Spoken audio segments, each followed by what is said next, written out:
140027, CCK 140028ZRK. Thank you, Richard. These applications submitted by the Department of Housing and Conservation Development, Associates LLC, seek amendments of zoning text, land disposition, and designations for properties in the Greenpoint community of Brooklyn to facilitate the development of 431 units of affordable housing, 276 units of market rate housing, while generating additional funding for 1.4-acre expansion of the Newtown Barge Playground and a new school site. Community Board 1 voted to disapprove these applications unless certain conditions were met. The representative for this application, Stephen Leonard, please state your name for the record and present the application. Hello, my name is Stephen Leonard. I'm from the Department of City Planning, and I'm going to start with a little bit of background on this application, and then hand it over to a representative of Gptlanding Associates, Melanie Myers, to talk about the project. As I'm sure that everyone remembers, in 2005, the Greenpoint rezoned 184 blocks with the goal of opening up an underutilized waterfront for public access. Major concerns expressed during that rezoning are the same as what was expressed tonight: affordable housing and open space. The plan did have a waterfront access plan to open up 2 miles to public access, as well as a inclusionary housing program to create much needed affordable housing. In addition to that,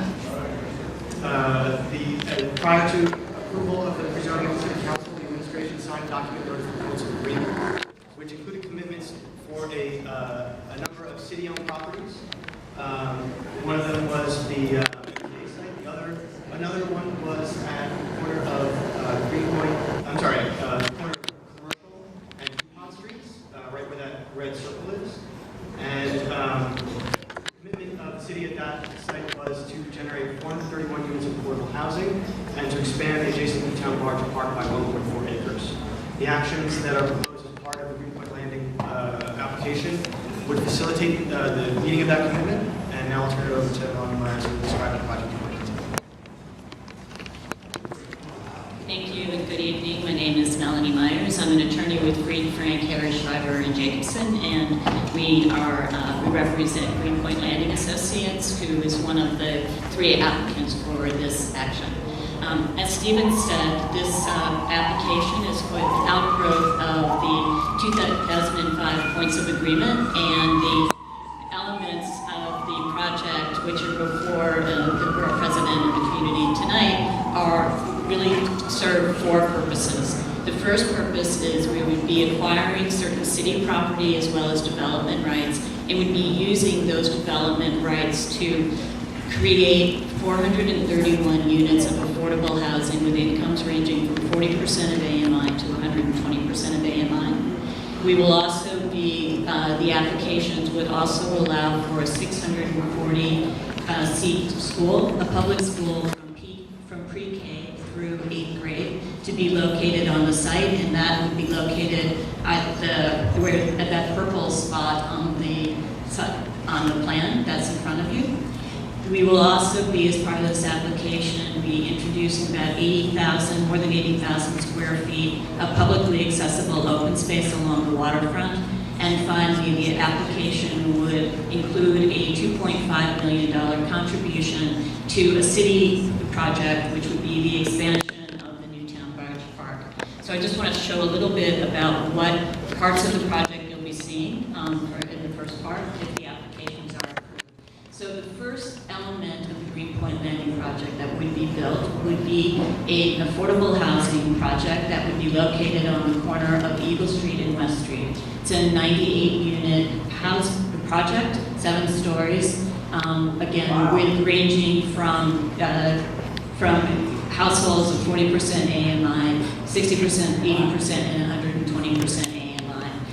The design that you see here is the design that's being pursued right now. We're expecting to be able to commence construction again with approvals in the first quarter of 2014. And the goal of the design is to pick up on the industrial feel of many of the Greenpoint buildings, oversized windows, multi-pane windows, introduction of metal panels, Go to the next slide. Just sort of moving in detail, you can start to see how that might look along the street, including the ability and potential for local retail, which is something that we think will be an important element of the project. The other affordable housing projects that would be built as part of, or would be approved as part of this, are at the northern part of the site, and the additional points of agreement affordable housing projects would be located, and this is showing how they would look along Commercial Street. They include, again, a 7-story component along the avenue, then stepping back to 16-story Totally blends in. components. So that's, that's sort of what the overall, or the points of agreement affordable housing would be. And I want to show a little bit about the thinking of the waterfront. Oh, I'm sorry, and this is difficult to see, but just to get a sense, again, of the breakdown of affordability for the points of agreement. For the 40% AMI, we're talking about incomes in the range of $19,000 to $34,000 a year for the household. 60% AMI runs from about 80% of area median income from 35,000 to about 69,000, and then the 120% AMI from about 44,000 up to about 103,000. So the waterfront, which is an important element of this project, what you're looking at is the outline of the Greenpoint Landing site running from south of Green Street, where you can see the Green Street pier sticking out into the water, running northward up to the Box Street Park that was described in the previous application. And what you can see is an area which does not have a lot of relationship to the street frontage or the character of the area to the east of Greenpoint community. The streets do not go to the waterfront, and the streets are not developed. What will happen, go to the next slide, is that will be replaced with a series of access points that would lead from the Greenpoint community to the waterfront, and there would be the creation of a shorefront walkway, as well as a series of public amenities along that shorefront that would be open to the Greenpoint community, as well as the residents of Greenpoint Landing. To give you a sense of what those elements would look like, we have a series of pictures. This is an image of the waterfront walkway heading southward, right adjacent to the waterfront. Next slide. There's a tiered series of waterfront walkways, and this is the upper walkway, which would be sort of quieter with more landscaping around it. And then there'd be these series of activities that would happen at each of the connections from the Greenpoint community to the east to the waterfront. So there will be a large lawn and play area, as well as a small dog park, a picnic area, access points from DuPont Street, which would be a landscaped access way that would actually occupy about 50% of part of the property that would be acquired by Greenpoint Landing. And this is looking back at the notion of introducing art features and found objects that are on the site today and integrating that into the waterfront. I think the last image is a future part of the overall network, which at the end of the day will be about 4 acres. And this would be an improvement to the Green Street Pier, which will allow people to not only come to the waterfront in this area, but go out onto the water, and we think it would be a great addition. And that, I believe, is the presentation. And these are the waterfront views from the open space. Thank you, Bill. As you know, the Community Board expressed interest in realizing 100 units of senior housing with this proposal. The President believes that every opportunity should be taken to leverage that senior housing, as Brooklyn is clearly not meeting demand for affordable senior housing. What consideration are you given to that Community Board recommendation? Sure. Again, we've been working hard with HPD and have developed the first project, the project that's at the corner of Eagle Street and West Street. And that, again, we expect to break ground on in the first quarter of next year if we receive the approvals. We are and will continue to have discussions with regards to the remainder of the points of agreement housing, and one of the things that we will certainly and are willing and commit to working with the HPD and HDC is to look at the programs that do include senior housing. And it will be based on looking at the programs, looking at the financing, but it's certainly something that we're committed to working with.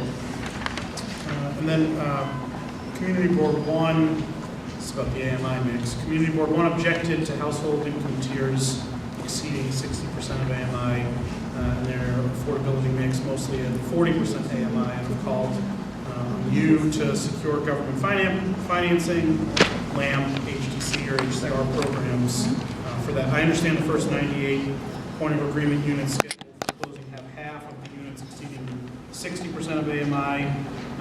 What are you doing to investigate the ability to reach the standards the community board has set for affordability for the remaining points of agreement inclusionary zone? And with the points of agreement, again, one of the things that we would like to do and we welcome doing is we'll work with the city and talk to the city about whether there are additional programs we can use for the remaining points of agreement units to shift the income levels to be closer into alignment with what the community board had said.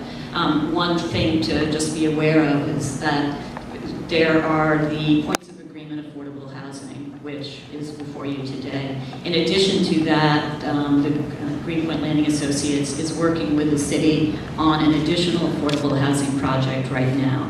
And that would be, and it's at this point it's on the same time frame, and if approved, would go through and start about at the same time. That is a LAMP project, a low-income, I was going to say it wrong, low-income assistance program, and that would be 93 units, and all of the units in that particular project would be for households of 40 or 60% AMI.